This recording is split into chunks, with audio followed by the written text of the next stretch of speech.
Olá pessoal, tudo bem?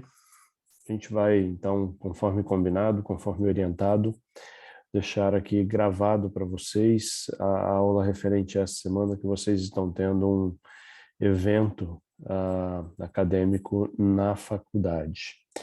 Essa é a última aula também que terá seu conteúdo cobrado na avaliação do quarto bimestre e nas eventuais provas subsequentes, como substitutiva, segunda oportunidade e REF, tá? Na semana que vem a gente faz uma aula presencial, mas é uma aula de encerramento aí, que a gente aborda um tema e que não terá o conteúdo cobrado na avaliação. Então, mais uma vez, para ficar bem claro, o conteúdo desta aula é o último conteúdo a ser abordado na avaliação do quarto bimestre.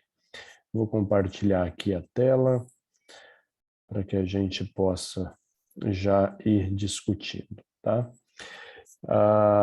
E para essa aula de hoje, novamente, né, uma aula de conteúdo ainda programático, que será cobrado aí na avaliação de vocês. O tema é cirurgia endócrina, tá? O que vem a ser isso, né? O que a gente vai abordar nessa aula? Nós abordaremos questões como a cirurgia das principais glândulas do nosso corpo, a glândula tireoide, né? Perdoem a falha aqui, cirurgia das paratireoides, cirurgia das glândulas adrenais. Não abordaremos a cirurgia da hipófise, isso fica mais a cargo da disciplina de neurocirurgia, e a cirurgia da parte endócrina do pâncreas nós também não abordaremos, pois já o fizemos quando discutimos tumores sólidos do pâncreas. E vamos falar um pouquinho no final sobre as síndromes das neoplasias endócrinas múltiplas, assunto recorrente em avaliações, em concursos aí que vocês eventualmente venham a fazer ao longo da vida de vocês, tá? Mudou um pouquinho aqui, deixa eu voltar. Vamos começar falando aqui já da parte da tireoide. Devemos lembrar que a glândula tireoide per si, ela é uma glândula que tem uma forma de escudo que se localiza na parte anterior cervical nossa, tem uma íntima relação com a traqueia. E durante o processo de cirurgia, durante a abordagem cirúrgica da tireoide por qualquer motivo, a gente precisa ter um cuidado muito grande com nervos que passam muito próximos a ela. Um deles, o nervo laríngeo superior, que é o nervo responsável pela qualidade da fonação, ou seja, a qualidade da nossa voz, e o nervo laríngeo recorrente, que é o nervo responsável pela abdução, pela abertura das cordas vocais. Principalmente numa tireoidectomia total, se eu, por um acaso, lesar ou lesionar o nervo laríngeo recorrente em ambos os lados, eu posso ter um problema muito grave, pois as cordas vocais não terão mais estímulo para abdução. E não abduzindo, a voz vai ficar comprometida, né, naturalmente, e principalmente o fluxo de ar através das cordas vocais ali vai ficar comprometido. Então, às vezes, o paciente que tem um acidente desse pode, eventualmente, precisar de uma traqueostomia para respirar, tá bom? Então, o cirurgião de cabeça e pescoço, o cirurgião geral que aborde a esse tipo de cirurgia, ele precisa ter um cuidado bastante grande com esses nervos na abordagem. Em termos de vascularização, aqui envia ramos para a tireoide, a gente vai ter a artéria tireoide superior, né, um ramo da artéria carótida externa, e a artéria tireoide inferior, que é um ramo aí do tronco tireocervical, que também envia suprimento sanguíneo para a tireoide. Tá? Então essa é a posição anatômica, esse formato de escudo, né, com uma área central mais estreita, que nós chamamos de istmo, tá? e os lobos tireoidianos direito e esquerdo. Aqui a posição com relação, por exemplo, aos vasos, né? A veias jugulares, a artéria carótida externa, um pouco atrás ali nós teremos a artéria carótida interna também. Então, os ramos provenientes aqui, a artéria tireoide superior, a artéria tireoide inferior, infelizmente, não aparece muito bem aqui a imagem dela neste desenho, tá? Nesta ilustração. Mas observem que é um espaço pequeno que contém a tireoide e diversas outras estruturas, vamos dizer assim, nobres, tá? O que dificulta um pouquinho o acesso. Aqui, perdão, não dá para ver a artéria tireoide inferior chegando à tireoide, mas dá para ver sua origem, tá? Em termos de fisiologia, o que a gente tem? Principalmente a produção de hormônios na tireoide, nas chamadas células foliculares, onde nós teremos a produção da tiroxina, que é o chamado T4, e da triiodotironina, que é o chamado T3, tá? Esses hormônios têm como principal função o estímulo ao metabolismo do indivíduo, tá? Além disso, nas células chamadas parafoliculares, há a produção da calcitonina, que atua de maneira conjunta aí com o paratormônio lá da paratireoide, que nós veremos daqui um pouco, no metabolismo do cálcio do indivíduo. De que maneira que a calcitonina atua no metabolismo do cálcio? Inibindo a absorção intestinal e renal de cálcio e inibindo a atividade osteoclástica, ou seja, aquela atividade que a gente chama de remodelação óssea, tá? Com isso, se ela diminui a absorção em nível intestinal e renal, e se ela inibe a remodelação óssea, eu reduzo o cálcio circulante. Ela é um hormônio que reduz a calcemia, tá? Nós veremos que é um efeito meio que contrário ao efeito do paratormônio, tá? Então, eles fazem um mecanismo de contraponto para a regulação da calcemia, tá? Como que acontece a regulação da função tireoidiana, né? O mecanismo é um pouco complexo. O sistema nervoso central, por meio do hipotálamo, produz o hormônio liberador de TSH. TSH, que é o hormônio tireoestimulante, ou seja, o hormônio que atua estimulando a tireoide.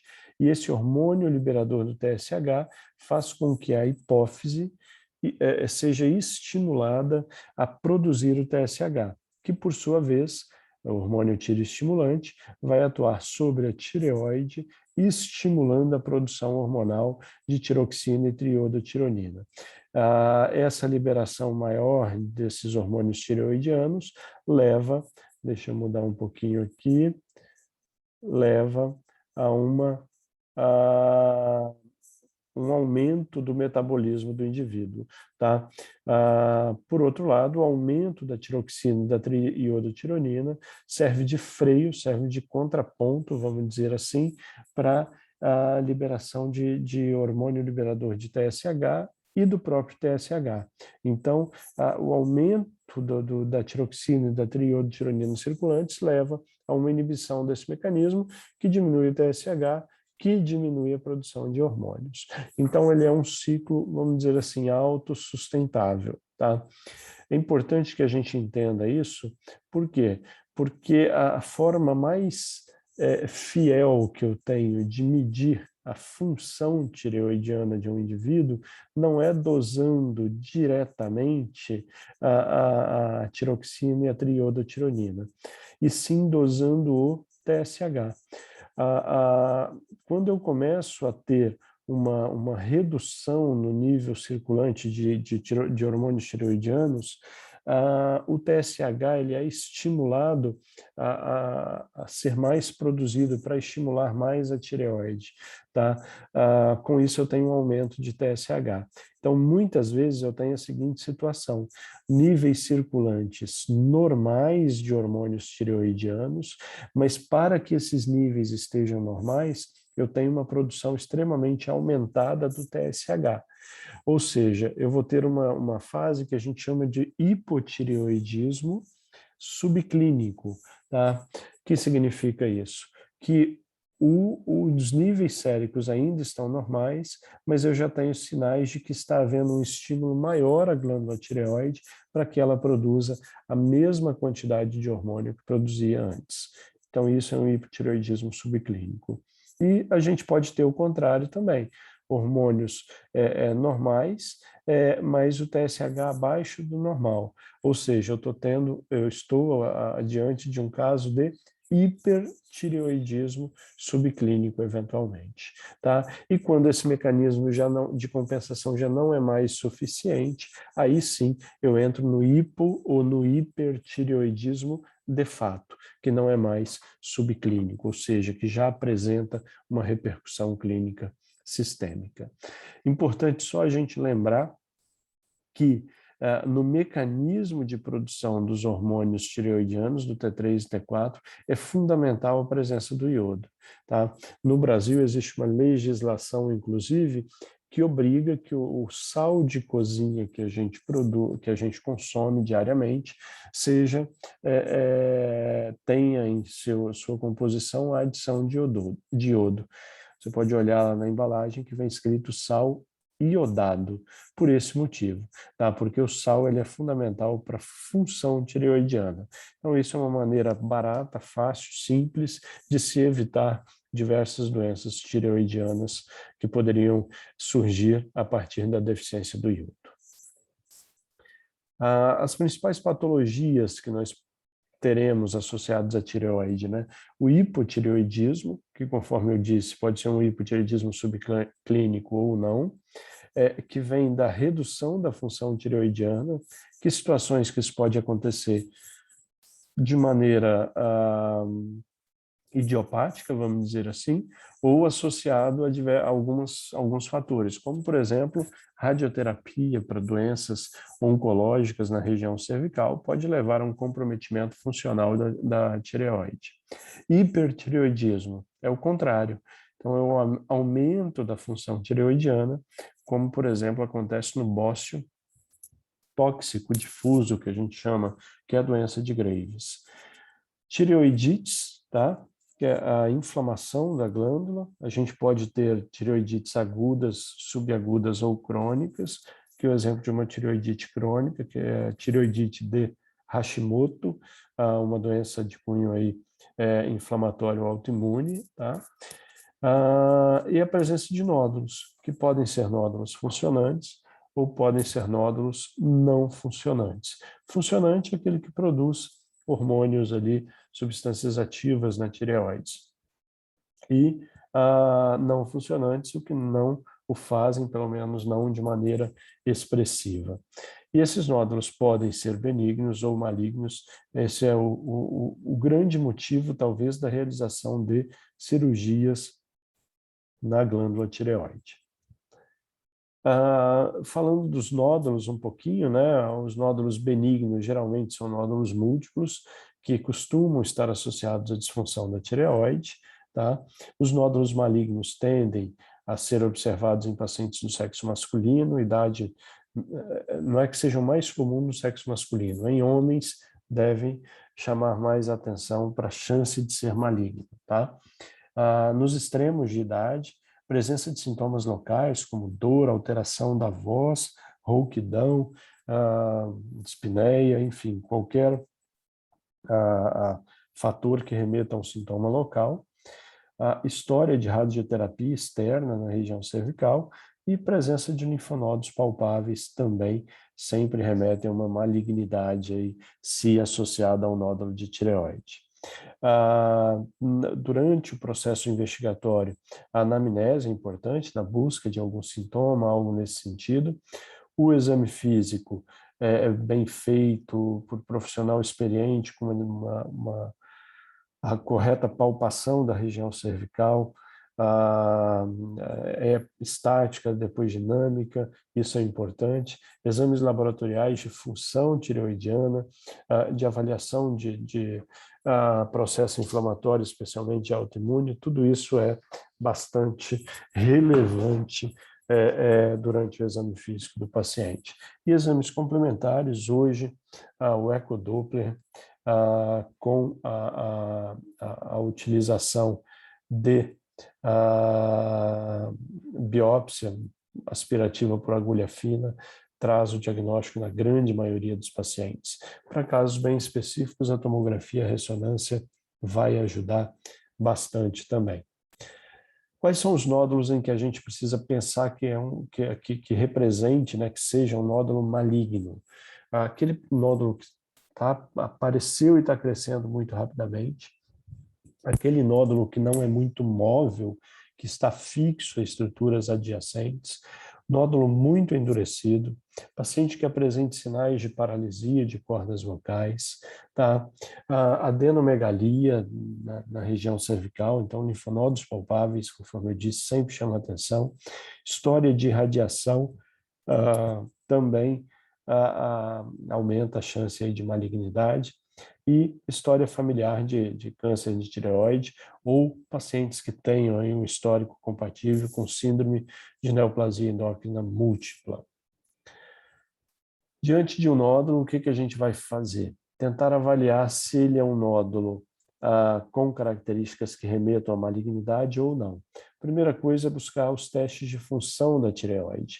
Se eu tenho um paciente com quadro compatível com hipertireoidismo, é importante que eu faça uma cintilografia para avaliar se o hipertireoidismo, se a hiperprodução hormonal que aquele paciente apresenta é oriunda do tecido do nódulo ou não, se ele tem uma captação difusa da glândula, tá? Se for do nódulo, eu posso operar esse nódulo para tratar ou eu posso fazer terapia com iodo radioativo.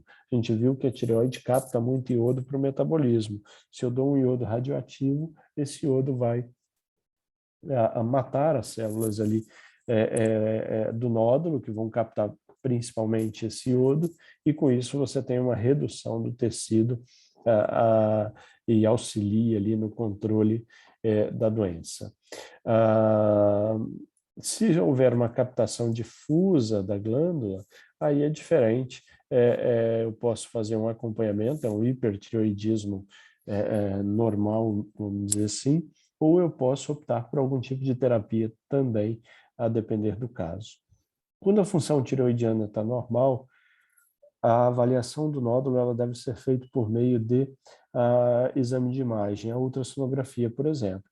E se eu tenho um nódulo, se eu tenho um cisto, né, uma lesão cística, o ideal é que eu faça uma aspiração do conteúdo e uma citologia do conteúdo aspirado. Se houver positividade para células malignas, o paciente vai para a cirurgia. Se for negativo, faça um acompanhamento ecográfico desse nódulo. Por outro lado, se eu tenho um nódulo sólido, ou um nódulo, uma lesão cística com um componente heterogêneo sólido importante, eu devo fazer uma biópsia por agulha fina e, a depender do resultado, se é maligno ou suspeito para malignidade, vai para a cirurgia. Se é indeterminado, geralmente a gente repete o exame, né, para se ter uma certeza maior, eventualmente pode ser feito em até 3 meses esse novo exame. Se é uma lesão oriunda de características de células foliculares, eu posso ali tentar fazer um acompanhamento de perto, e se ele é benigno, por exemplo, um bócio coloide, alguma coisa assim, não há a necessidade cirúrgica, mas requer um acompanhamento desse paciente periódico. Como que eu interpreto uma punção aspirativa por agulha fina? O resultado, a primeira coisa que deve ser dita pelo avaliador, pelo patologista, é se o material coletado foi satisfatório ou insatisfatório. Se é um material satisfatório, eu posso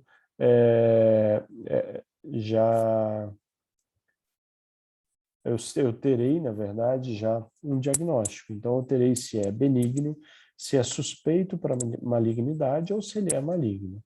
Então, um benigno é um bócio coloide, uma tireoidite de Hashimoto, tireoidite subaguda, cistos coloides, de um modo geral. Quem que vai ser suspeito para malignidade?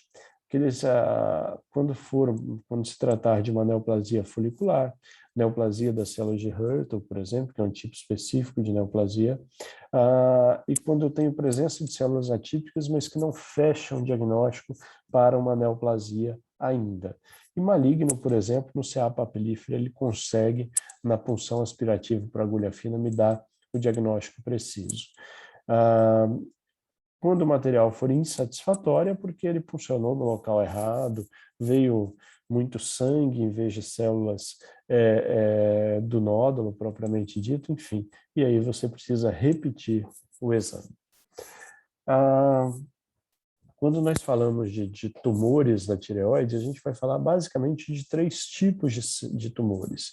O carcinoma papilífero, o carcinoma folicular, o carcinoma anaplásico, estes 3 de origem das células foliculares. E o carcinoma medular da tireoide, este originário das células parafoliculares. A tireoide também pode ser sítio de outros tumores primários, que não sejam oriundos do tecido tireoidiano específico, como, por exemplo, sarcomas, teratomas, linfomas, ou até mesmo sítio de lesões secundárias, de metástases ou invasão por tumores da região cervical adjacentes à tireoide. O carcinoma papilífero, né? Ele é o tumor maligno de células foliculares mais comum da tireoide, respondendo aí por 70% a 80%. Na análise do tecido biopsiado, a gente vai ver as formações de papilas, inclusive na própria aspiração por agulha fina mesmo. Existe uma relação com radiação ionizante, então até mesmo profissionais que trabalham em serviços de radiologia, que às vezes não se cuidam tanto ali, não utilizam aquele aventalzinho de chumbo protetor, cirurgiões, endoscopistas que se expõem muito à radiação durante a realização de procedimentos, cirurgião vascular, né, que trabalha com cirurgia endovascular, fica muito exposto. Então, são profissionais, são pessoas expostas aí a um risco maior de carcinoma papilífero da tireoide. É mais comum no sexo feminino, tem disseminação linfática como disseminação da doença, e o tratamento por meio da cirurgia, que pode ser unilateral ou bilateral, a depender das características da lesão, se é uma lesão pequena, se é grande, se é unilobular, se ela é multifocal, enfim, aí você vai mudar um pouquinho conforme as características. Quais são os fatores associados a um prognóstico pior? Idade muito jovem ou aqueles que tenham mais de 45 anos. Quando o tumor primário já tem um tamanho um pouco maior, aí seria superior a 3 centímetros. Aqueles que apresentem invasão de estruturas adjacentes ou mesmo a presença de metástase à distância. Tumores multicêntricos tendem a ter um prognóstico um pouco pior. Quando eu tenho já linfonodos no mediastino acometidos, sexo masculino, prognóstico um pouquinho pior, e quando a cirurgia demora muito para acontecer, né? Parece impossível, né? Tem um nódulo, vai demorar mais de um ano para operar. Infelizmente, principalmente no Sistema Único de Saúde, às vezes o paciente procura o posto encaminha para um serviço, que encaminha para o outro, até que ele chegue na referência e entre na fila de tratamento, de fato, com o especialista, esse paciente perde bastante tempo. Tá? E às vezes o paciente que não ele até percebe o nódulo, mas não dá muita bola. E só quando esse nódulo cresce um pouco é que chama a atenção dele por algum motivo. Carcinoma folicular da tireoide, presente em 15% a 20% dos casos, tá? Representa, né, 15% a 20% dos casos, é um pouco mais frequente em regiões com carência de iodo, tem uma maior incidência já ali a partir dos 40 anos, né? e se apresenta como um nódulo, de fato, da tireoide.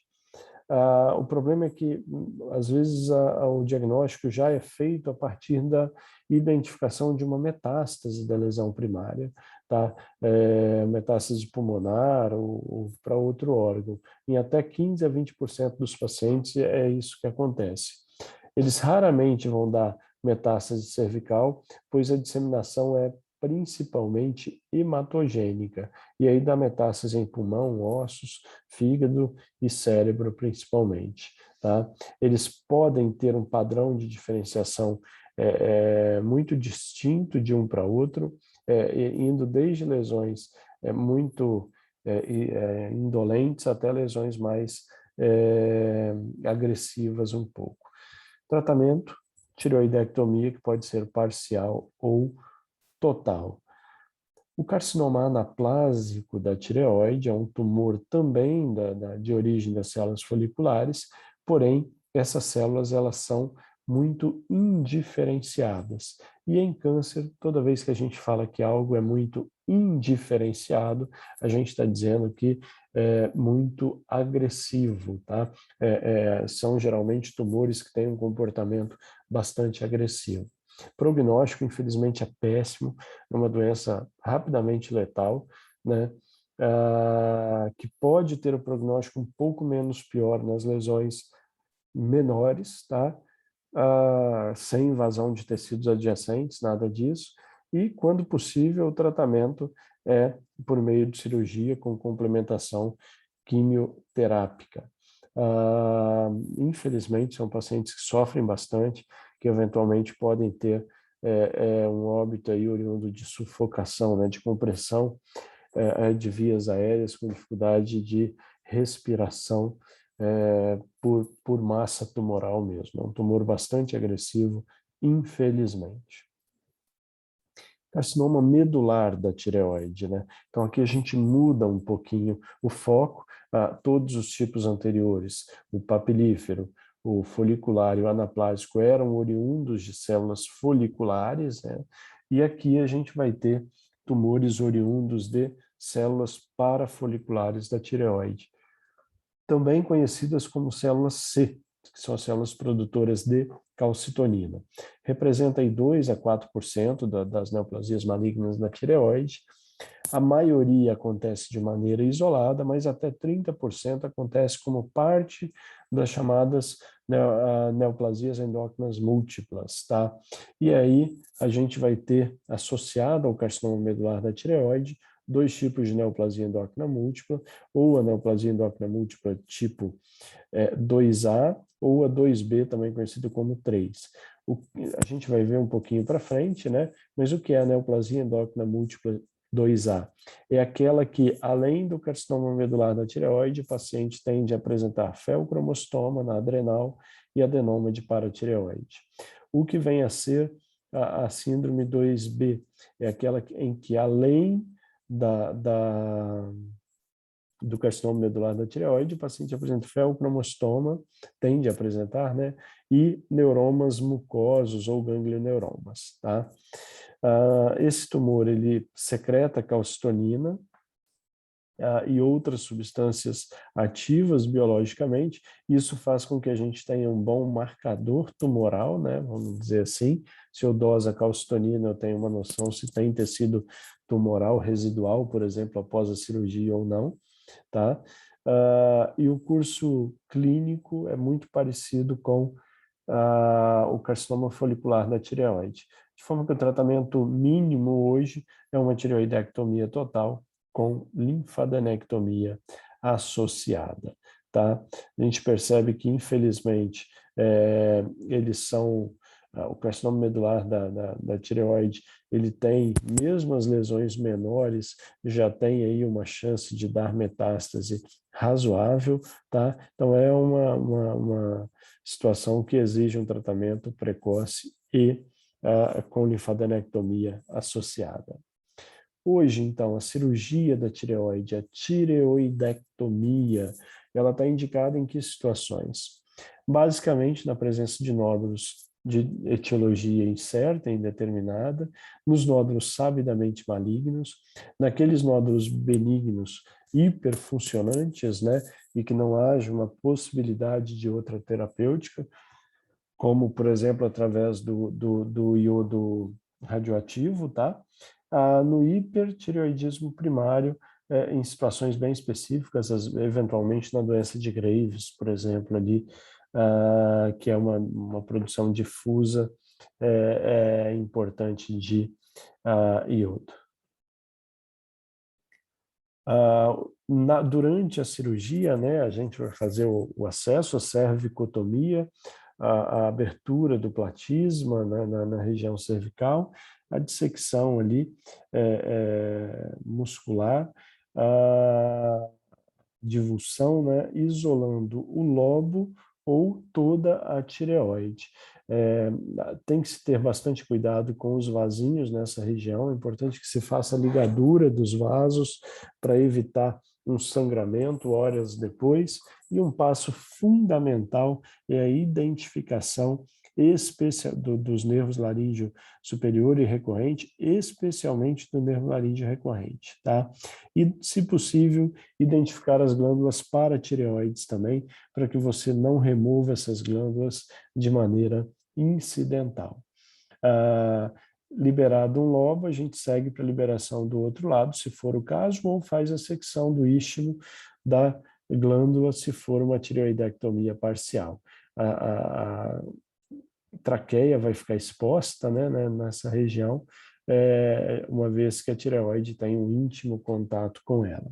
As principais complicações são sangramento e hematomas, que às vezes podem ser hematomas graves, tá, que levam à asfixia, por exemplo, do paciente, rouquidão por manipulação ou por lesão dos nervos dessa região, seja o laríngeo superior ou o laríngeo recorrente, e distúrbios do cálcio, tá? Por retirada inadvertida ou por desvascularização das glândulas paratireoides, que deixarão de produzir a calcitonina, tá? Perdão, das células parafoliculares aqui da tireoide, com baixa produção de calcitonina, né? Ou eventualmente por desvascularização das glândulas da paratireoide, com redução da produção de hormônio, do paratormônio, que também pode acontecer. Então, eu posso ter distúrbio do cálcio, ficou confuso aqui o que eu falei, né? Só para ficar bem claro, tanto pela própria remoção do tecido tireoide, que leva a uma redução da produção de calcitonina, quanto por desvascularização das glândulas paratireoides com redução da produção do paratormônio, tá? Que é o assunto que a gente vai passar a abordar agora, né? As glândulas paratireoides. Normalmente elas são em número de 4 glândulas, né, localizadas muito próximas à tireoide, e tem como principal função aí a produção do paratormônio, que vai atuar no metabolismo do cálcio em conjunto com calcitonina e vitamina D. De que maneira? O paratormônio estimula os osteoclastos, então ele leva a uma maior liberação de cálcio dos ossos, né, por remodelação óssea, e inibe os osteoblastos, tá? Dessa maneira ele atua inibindo ou aumentando a calcemia do paciente. A calcitonina, vocês lembram que ela atuava reduzindo a calcemia. O paratormônio atua aumentando. Principais doenças que podem acometer o hiperfuncionamento, né, que é o hiperparatireoidismo, ou o carcinoma da paratireoide. Aqui só um resumozinho para vocês entenderem esse metabolismo do cálcio. Então, a gente tem o hormônio paratireoide, né, o paratormônio, que vai nos ossos, principalmente, atuar estimulando a reabsorção óssea e estimulando a reabsorção em nível renal ali, também. No intestino ele não apresenta nenhum efeito. Calcitonina vai atuar nos ossos ali, inibindo a reabsorção de cálcio, tá? E assim como inibindo a reabsorção de cálcio e fosfato em nível renal. Com isso eles fazem um sistema de contrapeso no controle do cálcio na corrente sanguínea. O hiperparatireoidismo é a principal função apresentada por distúrbios da paratireoide. Os principais sintomas são complicações renais, aí, muitas delas associadas a aumento de cálcio ali urinário, hipertensão arterial sistêmica, distúrbios ósseos por uma remodelação excessiva, né? Então pode levar a uma osteopenia, manifestações psiquiátricas o paciente pode apresentar e distúrbios neuromusculares também consequentes à hipercalcemia. Tá? Em um levantamento aqui, o que a gente observa? Que os distúrbios ósseos musculares, né, a presença de litíase renal representam aí os principais distúrbios associados a alterações do paratormônio na corrente sanguínea. Tá? Alterações do cálcio secundárias a alterações do paratormônio. Em termos de tratamento, né, do hiperparatireoidismo, o que a gente vai ter? Tratamento clínico, podemos usar injeções de calcitonina, que é um antagonista, vamos dizer assim, de função, não é que vai competir diretamente ali com o paratormônio, mas ela tem uma função oposta, então acaba se balanceando, e o uso de bifosfonados que podem atuar aí, vamos dizer, quase como quelantes do excesso de cálcio, tá? Tratamento cirúrgico com remoção das glândulas pode ser feito, a paratireoidectomia, que pode ser feito por meio da exploração convencional ou da exploração microcirúrgica, ali por incisões direcionadas buscando as glândulas paratireoides, tá? Não é uma cirurgia tão simples, né? Não é tão fácil de localizar uma glândula paratireoide, você tem que ter alguma experiência com isso.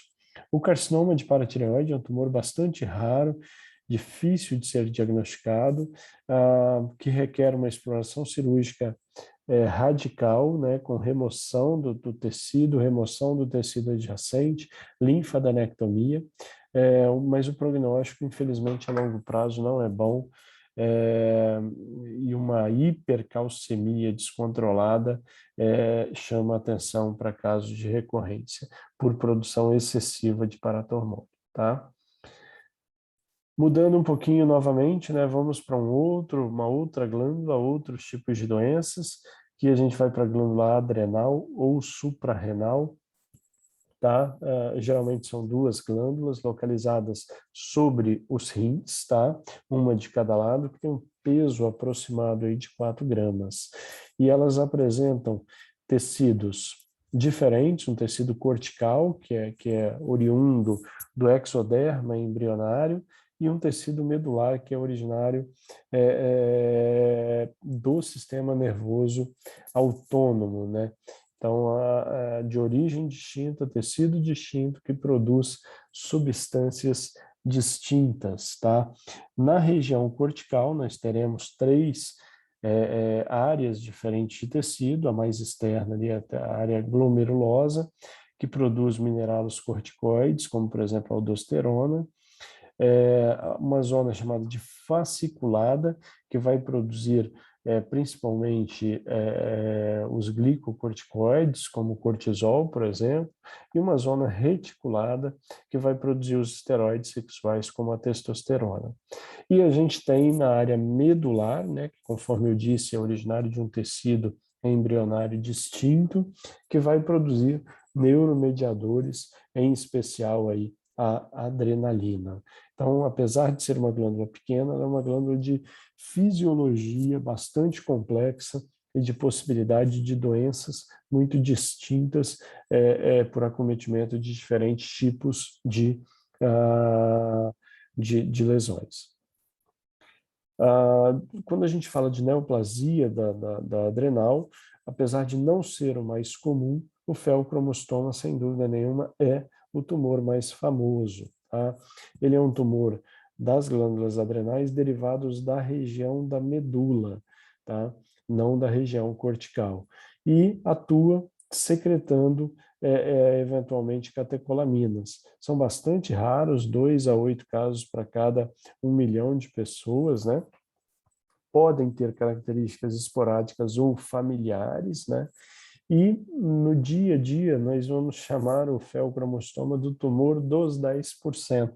Isso é um macetezinho para facilitar, vamos dizer assim, que vocês se recordem disso na vida de vocês. Então, lembrar que 10% aproximadamente dos feocromostomas são bilaterais, 10% tem característica familiar, 10% é extra-adrenal, ou seja, acontece fora das glândulas adrenais, 10% acometem crianças e 10% são malignos. A grande maioria é benigna, tá? Então, lembrar, agora é claro que quando você grava que ele é dos 10%, você tem que lembrar o que é o 10%, né? Então, não dá para você gravar que 10%, mas é bilateral ou é unilateral? 10%. Tem que lembrar que é bilateral. 10% é maligno ou 10% é benigno? Tem que lembrar o que é, tá bom? Mas lembrem-se disso, facilita aí de se recordar durante provas, essas coisas. Em termos de tratamento, ele é um tumor que pode liberar substâncias ativas, em especial a adrenalina, né? A adrenalina é o hormônio da fuga, né? Então, é o hormônio que leva a taquicardia, aumenta a pressão arterial sistêmica do indivíduo, aumenta a resistência vascular periférica por uma vasoconstrição periférica. Então, ele é um hormônio que pode ter vários efeitos colaterais se liberado em grande quantidade. Então, o que a gente deve fazer no pré-operatório? Se o paciente já tem uma produção basal aumentada de catecolaminas e já é hipertenso grave, como é comum de se ver em pacientes com feocromostoma, você deve fazer um controle da pressão arterial sistêmica e dos sintomas do paciente pré-operatório. Isso se faz por meio de um bloqueio alfa-adrenérgico, tá? Perdão. A principal substância, o principal medicamento utilizado é a fenoxibenzamina, que vai se iniciar com uma dose aí de 10 miligramas 2 vezes ao dia e vai aumentando até que você tenha um controle adequado dos sintomas e mantenha até a realização do procedimento, tá? A cirurgia pode ser uma adrenalectomia convencional ou laparoscópica. Hoje, o pessoal da urologia tem feito muito a adrenalectomia por videolaparoscopia, com resultado muito bom. Qual o grande problema? Que é comum e se tornou muito comum nos últimos tempos, com a melhora dos exames de imagem, que nódulos na adrenais sejam diagnosticados de maneira incidental. E no dia a dia a gente vai chamar isso de um incidentaloma de glândula adrenal, tá? Então são essas massas diagnosticadas de maneira incidental que têm um diagnóstico cada dia mais comum por grande melhora na qualidade da imagem da tomografia, da ressonância e a maior disponibilização desses exames. E o tratamento vai depender da hipótese que a gente faz para aquela lesão nodular, né, aquele nódulo, se é um nódulo biologicamente ativo ou não na produção de substância, se tem sintomas ou não, e se está crescendo ou não, e se não está, qual o tamanho que esse nódulo apresenta. Tá? Em termos de frequência, os incidentalomas de adrenal são mais comumente adenomas não funcionantes, mas a gente pode ter diversos tipos histológicos distintos dessas massas. Como que a gente vai se comportar de uma maneira geral? Existem alguns fluxogramas de segmento. Esse é um que está presente no Sabeston, né, no livro texto base aí que a gente recomenda para vocês também, em que incidentalomas maiores que 1 centímetro devem levar a uma avaliação bioquímica se são nódulos funcionantes ou não. Se eles são funcionantes, você já deve propor, independente do tamanho, a realização da adrenalectomia. Se ele é não funcionante, aí você vai para uma avaliação das características radiológicas e do tamanho.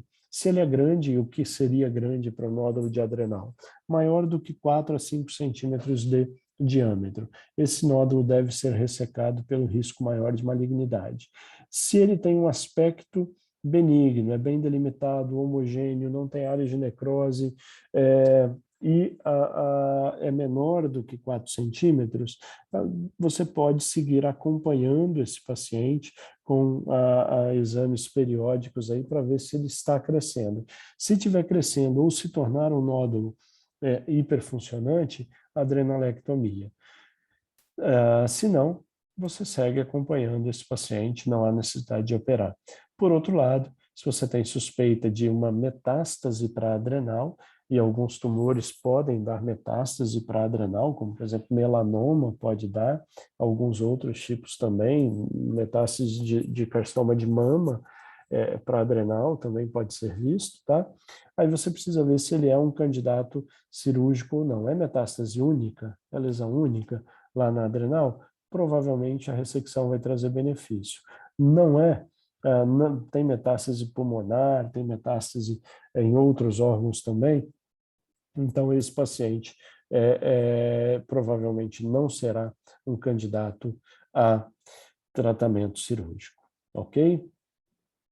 E por fim aqui, para a gente caminhar já para o finalzinho da aula, uns comentários bastante breves sobre as chamadas síndromes das neoplasias endócrinas múltiplas, tá?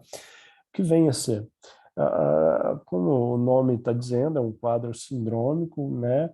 Caracterizado por alterações genéticas que são responsáveis pelo aparecimento de diversos tumores, tá? Existem diversos espectros diferentes de apresentação, o que leva a uma divisão da síndrome em síndrome da neoplasia endócrina múltipla tipo 1 e tipo 2, tá? E existe também o carcinoma medular da tireoide, que a gente chama de não associado à neoplasia endócrina múltipla, mas que ele tem características familiares, tá? O que vem a ser a síndrome da neoplasia endócrina múltipla tipo 1? É quando alterações genéticas levam a um maior risco de aparecimento de hiperplasia de paratireoide, adenomas da glândula hipófise e tumores neuroendócrinos do pâncreas e do adeno, tá? Que podem ser funcional ou não, sendo que dos funcionais o gastrinoma é o mais comum. Tá? Eles têm 100% de penetrância e uma expressividade bastante variável, podem apresentar lesões brônquicas ou em outros locais que tenham tecidos da linhagem neuroendócrina, e o tratamento vai depender de sintoma e do tipo de lesão presente. Tá? Então, síndrome da neoplasia endócrina múltipla tipo 1, hiperplasia de paratireoide, adenoma de hipófise, tumores neuroendócrinos pancreáticos duodenais. Síndrome da neoplasia endócrina múltipla tipo 2 é aquela que apresenta, que tem presente o carcinoma medular da tireoide. Ele vai estar presente em 100% dos casos, tá? Na neoplasia endócrina múltipla tipo 2A, além do carcinoma medular da tireoide, há um risco aumentado para a presença de feocromostoma e hiperplasia de paratireoides. Em 2B, a gente vai ter, também conhecida como neoplasia endócrina múltipla tipo 3, tá? Vocês podem encontrar isso. Além do carcinoma medular da tireoide, eu tenho um risco aumentado para feocromostoma e neuromas mucosos, tá? Que vão estar presentes também em todos os pacientes. E ainda posso ter o carcinoma medular da tireoide familiar não associado à síndrome da neoplasia endócrina múltipla nenhuma, tá? Sem outras doenças associadas. Tratamento. Por que é importante que eu tenha um diagnóstico de síndrome da neoplasia endócrina múltipla tipo 2? Porque se eu tenho 100% de chance de desenvolver carcinoma medular da tireoide, e se o carcinoma medular da tireoide é uma doença com uma agressividade considerável, eu já posso propor uma tireoidectomia total profilática em todos os indivíduos. E as outras lesões, como neuromas, feocromostomas, eu faço o acompanhamento do paciente, uma vez desenvolvendo, eu faço ao tratamento. Mas o tratamento profilático do carcinoma medular da tireoide, a gente já vai propor em 100% dos casos. Isso é fundamental, que esse conhecimento que a parte genética trouxe para a gente. Tá? Aqui, só para vocês verem os principais aspectos clínicos e de cada uma das síndromes, tá? A herança genética, como se dá, mas é algo mais da genética mesmo. Tá? Como é a última aula, não a presencial aí, mas uma das últimas aulas que a gente passa para vocês, só para vocês irem pensando, né? Muito se estuda e muito se discute sobre teorias de aprendizado, como se dá, né? E essa pirâmide ela é bem interessante, tá? É uma pirâmide de Miller, que mostra como se dá o processo do aprendizado, né? Primeira coisa é ter o conhecimento, né? Buscar o conhecimento, tá? E aí, digamos que seja nas fases em que vocês se apresentam, por exemplo, na faculdade, que vocês leem, que vocês buscam a informação. Depois você precisa adquirir, saber como fazer alguma coisa, né? Então você buscou um conhecimento sobre alguma coisa, depois você busca saber como fazer aquela coisa. É o desenvolvimento de uma competência. Então, é a pessoa que vai acompanhar uma cirurgia no internato, são vocês que vão, talvez na residência, observar uma cirurgia, observar como se desenvolver uma competência. Na sequência, você vai ter que mostrar como fazer, né? Então, já é um passo a mais. É o residente mais graduado que opera uma hérnia com o auxílio do chefe ou, eventualmente, passa a operar sem o auxílio do chefe.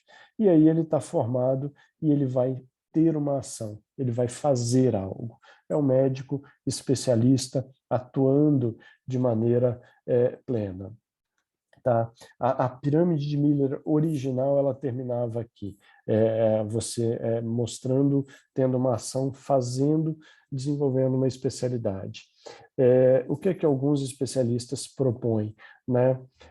Que, além disso, com o passar dos anos, o bom profissional ele se destaca e ele se torna, entre aspas, ali, uma inspiração, uma referência para o desenvolvimento de outros. Então você passa a ser algo, você tem uma identidade tua dentro da profissão, tá?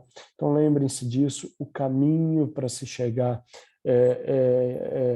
a um ponto máximo, vamos dizer assim, da profissão, ele é um caminho longo na medicina, mas é um caminho muito bacana, mas que requer, lá na base da pirâmide, a busca constante e incessante por conhecimento.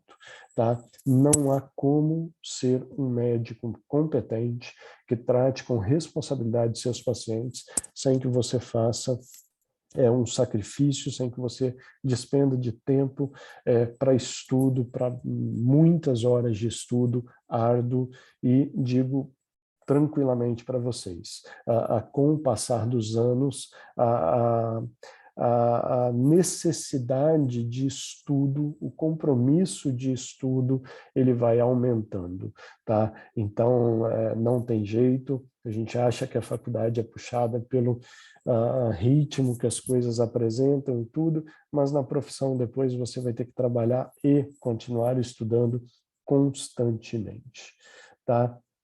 E uma frase do Paulo Freire que eu acho muito bacana, que resume bem o sentimento que a gente tem enquanto atua como professor, vamos dizer assim, estimulante do estudo de vocês, é que quem ensina sempre vai estar aprendendo algo ao ensinar. E quem aprende sempre vai estar ensinando algo ao aprender. Tá? Uma frase bem interessante que resume a nossa satisfação em trabalhar com essa área. Na próxima semana a gente tem uma aula presencial. Se surgir alguma dúvida desse assunto, só perguntar, a gente fica à disposição. Um abraço, bom fim de semana a todos.